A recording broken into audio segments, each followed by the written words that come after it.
yaitu faktor dari dalam diri, inherent, dan faktor dari luar diri, ya. Nah, faktor dari dalam diri itu adalah minat bertanya, ya, minat siswa dalam bertanya. Hanya orang takut yang bisa berani, karena keberanian adalah melakukan sesuatu yang ditakutinya. Maka, bila merasa takut, Anda akan mendapat kesempatan untuk bersikap berani.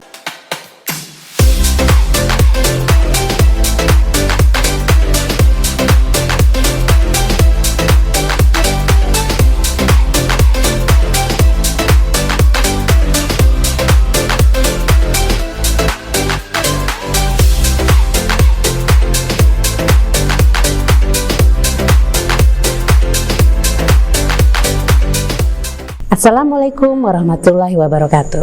Halo Sobat Kompeten, apa kabar semuanya? Sehat selalu dan bahagia ya. Karena apa? Semua orang berhak untuk bahagia. Bertemu dengan saya kembali dengan Ibu Rai Andini dalam materi pelajaran bimbingan dan konseling. Hari ini saya akan membahas materi tentang keberanian diri dalam bertanya. Baiklah Sobat Kompeten, siapa di sini di antara kalian yang kalau setiap pelajaran berlangsung selalu bertanya pada gurunya ketika kamu tidak paham atau tidak mengerti tentang materi tersebut? Ada yang selalu bertanya atau tidak? Ya, pasti ketika gurunya bertanya, ada pertanyaan, langsung takut ya Sobat Kompeten ya, langsung nunduk semua gitu kalau kita belajar di kelas tatap muka. Kalau belajar lewat aplikasi seperti saat ini masih aman ya, kita bisa nggak bisa, tahu nggak tahu, mengerti atau nggak mengerti, nggak perlu bertanya ya, bisa langsung lihat Google. Tapi ketika pelajaran di kelas tatap muka berlangsung, kita tidak bisa membuka Google ya, lebih baik langsung tanya sama gurunya. Oke, nah ketika proses pembelajaran itu berlangsung ya, bertanya ini merupakan seni dalam belajar ya, karena bertanya merupakan bagian terpenting yang tidak terpisahkan dari sebuah proses pembelajaran. Kalau kamu masuk sebuah materi ke dalam otak kamu, lantas otak kamu mengolahnya, maka suka akan timbul sebuah pertanyaan-pertanyaan. Oh, ini apa sih kelanjutannya? Oh, ini apa sih korelasinya atau penghubungnya? Oh, kenapa bisa begitu? Nah, itu adalah seni dalam belajar. Nah ya, bahkan ada pendapat bahwa efektivitas mengajar seorang guru dapat dilihat dari kemampuannya untuk mengajukan pertanyaan yang tepat. Pada hakikatnya ya, melalui bertanya kita akan mengetahui dan mendapatkan informasi tentang segala sesuatu yang kita ingin ketahui. Nah, pada proses pembelajaran ini ya, kegiatan bertanya menunjukkan pada aktivitas atau interaksi yang dinamis antara guru dengan siswanya. Nah, kegiatan bertanya ini juga akan lebih efektif ya bila pertanyaan yang diajukan cukup berbobot dan nyambung. Nyambung dengan apa? Dengan materi yang diberikan oleh gurunya ya. Mudah dimengerti ya, dan juga relevan dengan topik yang dibicarakan. Yang tadi saya bilang nyambung. Kalau nggak nyambung gimana? Ya akan membuat orang tambah bingung. Kalau kita membicarakan materi topiknya A, maka bertanyalah seputar A, masalah-masalah A atau yang lainnya. Jangan bertanya topiknya A, bertanyanya X. Tidak akan nyambung dan tidak akan ketemu tidak akan ketemu jawabannya. Bahkan ada pepatah yang mengatakan malu bertanya sesak di jalan. Contoh nih, saya paling tidak bisa mempergunakan aplikasi map di Android saya. Selalu nyasar, nggak tahu kenapa. Kadang-kadang saya suka mikir, emang sih kadang-kadang ada benernya ya, kadang-kadang nemu, tapi lebih sering nyasarnya daripada ketemu. Siapa yang seperti itu Sobat Kompeten? Kamu seperti itu, seperti saya juga? Berarti sama ya, kalau kamu juga sama suka nyasar lewat aplikasi map. Nah, yang benar adalah sebenarnya kita mudah, tinggal turun bertanya ke siapa? Ke orang yang kita lewati di jalanan tersebut, supaya kita nggak tersesat. Apakah itu warung ya, apa polisi, satpam atau apa? Kira-kira yang kamu tanya orangnya yang tepat ya, yang tidak mencurigakan. Jangan orang-orang yang serem yang kamu tanya. Yang ada kamu akan ditandai bahwa kamu adalah orang yang sedang nyasar dan akan terjadi tindak kejahatan. Jadi harus tetap kita pilih, kita bertanya pada siapa nih ya. Jangan main asal tanya aja. Kita kan juga cukup peka untuk menilai orang-orang yang harus kita tanya apakah dia orang baik atau tidak. Ya, kita gunakan kepekaan itu. Nah, alasan yang menyebabkan siswa tidak berani bertanya.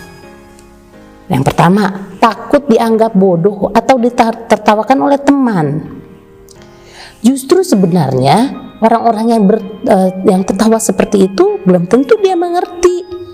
Mungkin saja justru dengan keberanian kamu bertanya itu akan membuka wawasan baru untuk orang-orang yang suka ketawa-ketawa ketika temannya bertanya. Ya, jadi jangan jadilah dirimu sendiri. Kamu pengen tanya aja, nggak usah dipendam-pendam, nggak usah takut-takut. Ya, karena kecerdasan kita itu bisa diukur oleh diri kita sendiri dan orang lain akan melihatnya. Yang kedua, takut disuruh maju menyelesaikan soal ke depan oleh guru. Contoh untuk pelajaran yang sifatnya hitung-menghitung, matematika. Bu, tanya dong. Kamu mengacungkan tanganmu. Itu asalnya dari mana ya? Kok bisa ketemu jawabannya itu?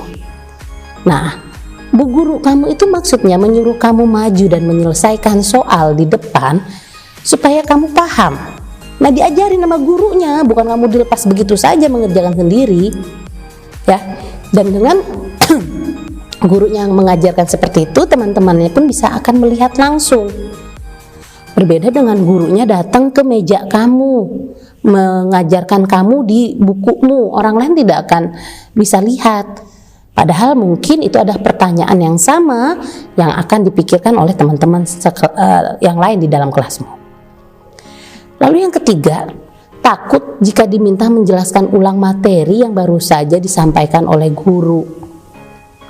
Nah, ini biasanya hal-hal seperti ini kalau kita nggak fokus, bengong di kelas, lantas kamu tanya sama bapak ibu gurunya. Nah, bapak ibu gurunya suka memberikan feedback, pertanyaan balik kepada kita. Coba kalau menurut kamu gimana? Nah, itu kamu bisa takut tuh ya kayak gitu. Sebenarnya untuk membantu kita fokus lagi ke dalam pelajaran.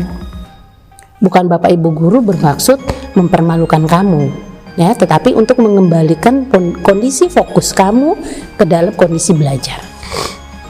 Lantas yang keempat, tidak membaca materi pelajaran atau kurang memperhatikan guru saat pelajaran sehingga sama sekali tidak paham materi yang akan ditanyakan. Ya. Oleh karena itu sebaiknya kamu ketika sebelum belajar malam itu dibaca-baca.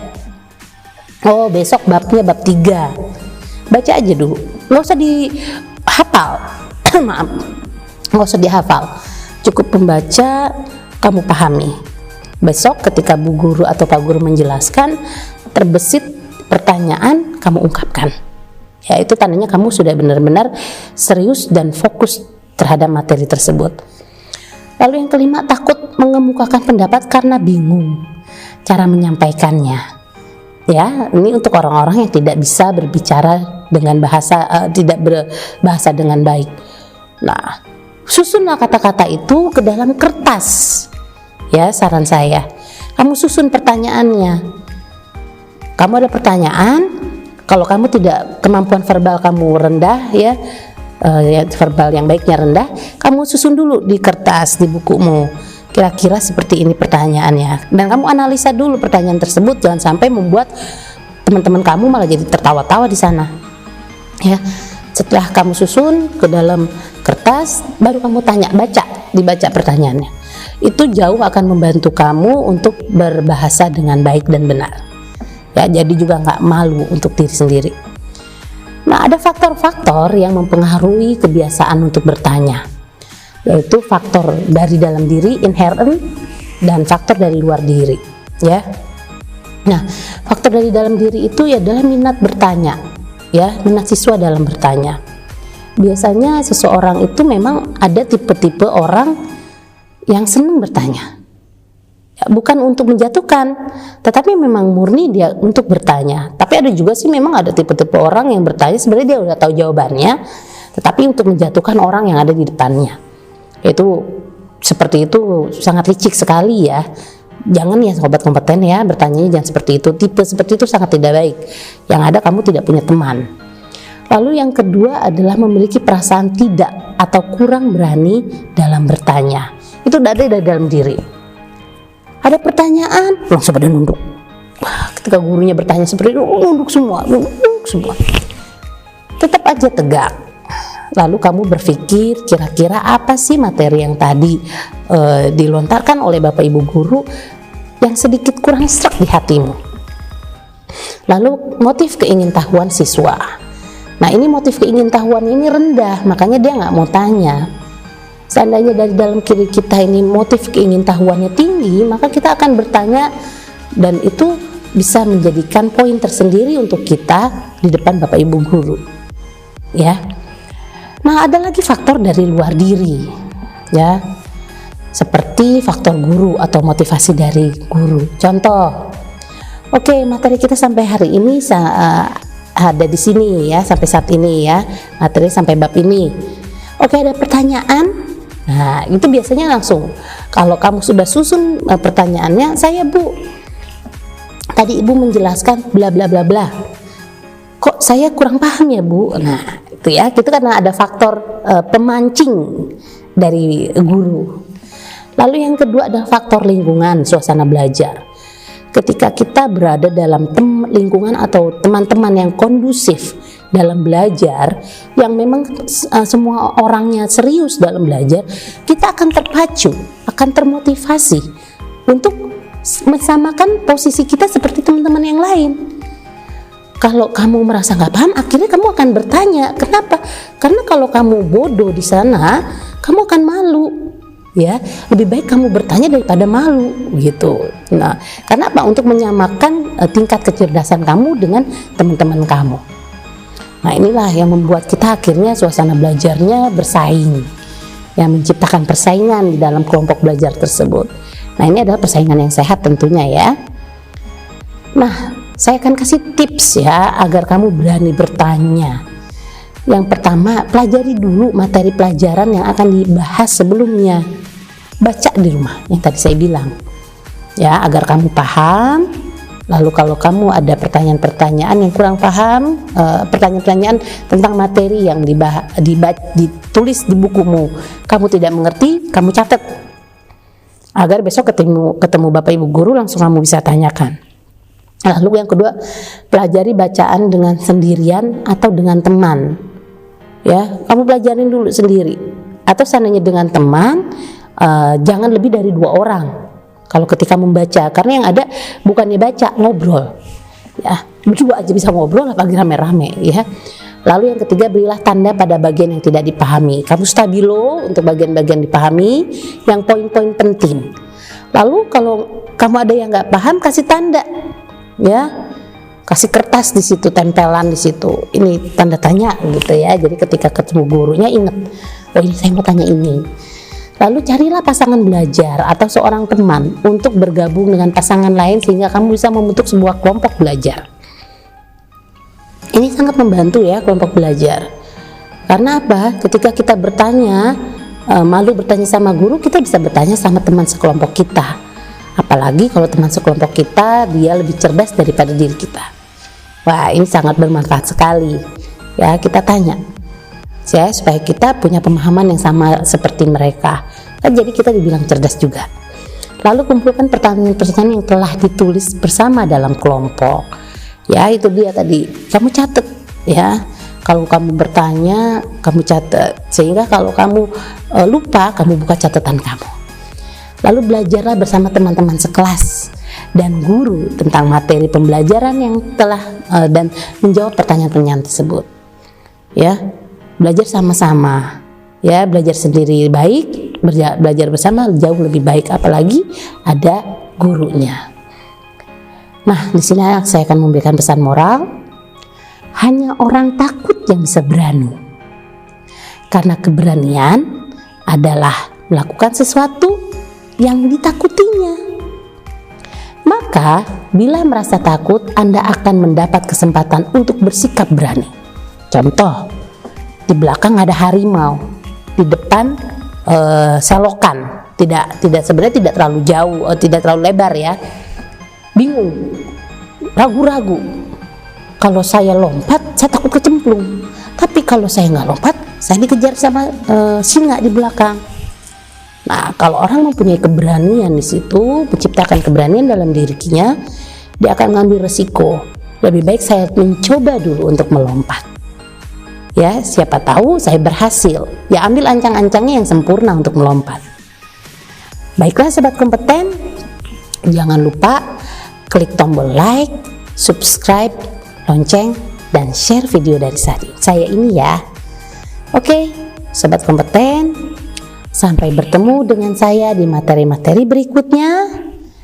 Terima kasih. Wassalamualaikum warahmatullahi wabarakatuh. Dadah.